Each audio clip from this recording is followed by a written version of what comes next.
جانتے ہیں کہ 1912 کے اندر طرابلس میں ایک جنگ ہوئی تھی اور اس میں بہت سارے مسلمان شہید ہوئے تھے. مسلمانوں نے اپنی بقا کی یہ جنگ لڑی تھی. تو اب اقبال اس کا حوالہ دے کہ حضور کی بارگاہ میں ایک اللہ اکبر گراں جو مجھ پر ہنگامہ زمانہ ہوا، گراں مجھ پر جو ہنگامہ زمانہ ہوا، جہاں سے باندھ کے رخت سفر روانہ ہوا. یہ تصور کی کائنات ہے. فرشتے بزم رسالت میں لے گئے مجھ کو.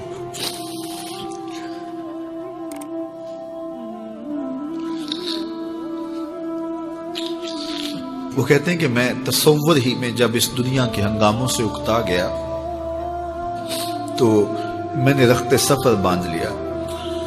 اب شام و سحر کے سفر میں میرے پاس سواری کوئی نہیں ہے اور جاؤں تو کدھر جاؤں، لیکن دنیا سے اکتا کے سامان سفر باندھ کے اپنے دل اور روح، اعلیٰ حضرت نے کہا تھا نا، جان و دل ہوش و خرد سب تو مدینے پہنچے، تم نہیں چلتے رضا سارا تو سامان گیا. تو اقبال نے بھی سارا سامان باندھ لیا. تو پھر سواری کیا آئی؟ فرشتے بزم رسالت میں لے گئے مجھ کو. یہ تصور کی دنیا ہے اور اقبال کا ایک اپنا جہان تھا. حضور آیا یہ رحمت میں لے گئے مجھ کو.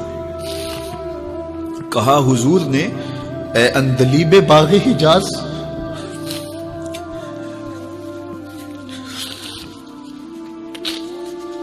کہا حضور نے اے اندلیب باغ حجاز، کلی کلی ہے تیری گرمی نوا سے گداز، ہمیشہ سرخوش جام ولا ہے دل تیرا، فتادگی ہے تیری غیرت سجود و نیاز.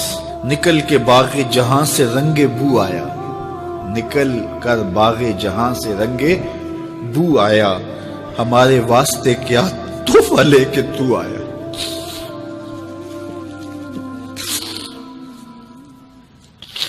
کہتے ہیں کہ حضور نے مجھے کہا کہ باغ حجاز کے بلبل تیری نوا سے کلی کلی پگھل رہی ہے، تو ایسے باغ سے نکل آیا جس طرح پھول سے خوشبو نکل کے آتی ہے، تو بتا میرے لیے تو تحفہ کیا لے کر آئے. اب اقبال کا جواب سنیے. حضور دہر میں آسودگی نہیں ملتی، حضور دہر میں آسودگی نہیں ملتی، تلاش جس کی ہے وہ زندگی نہیں ملتی. ہزاروں لالا و گل ہیں ریاض ہستی میں، وفا کی جس میں بو ہو وہ کلی نہیں ملتی.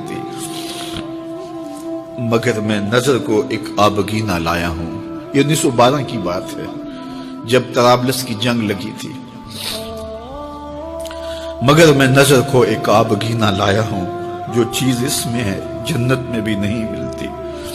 جھلکتی ہے تیری امت کی آبرو اس میں، طرابلس کے شہیدوں کا ہے لہو اس میں. اگر اس دور میں اقبال ہوتا اس کا کلیجہ پھٹ جاتا.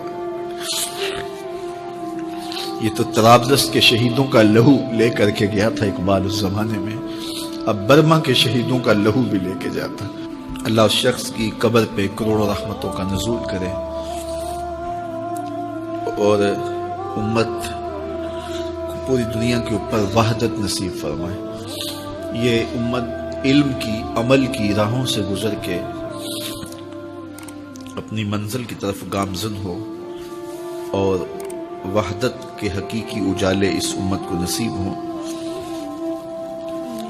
اور بٹکا ہوا آہو پھر سوئے حرم پہنچے اور یہ امت ایک منزل کی طرف وحدت فکر کے ساتھ، وحدت عمل کے ساتھ آگے بڑھے اور کھویا ہوا وقار اس کو نصیب ہو. اقبال کے انہی لفظوں کے ساتھ میں اپنی گفتگو کو اختتام کی طرف لے جاتا ہوں. بٹکے ہوئے آہو کو پھر سوئے حرم لے چل، اس شہر کے خوگر کو پھر وسعت صحرا دے. میں بلبل نالا ہوں اس اجڑے گلستان کا، تاثیر کا سائل ہوں محتاج کو داتا دے. فکر اقبال کی روشنی میں اللہ ہمیں آگے بڑھنے کی توفیق دے.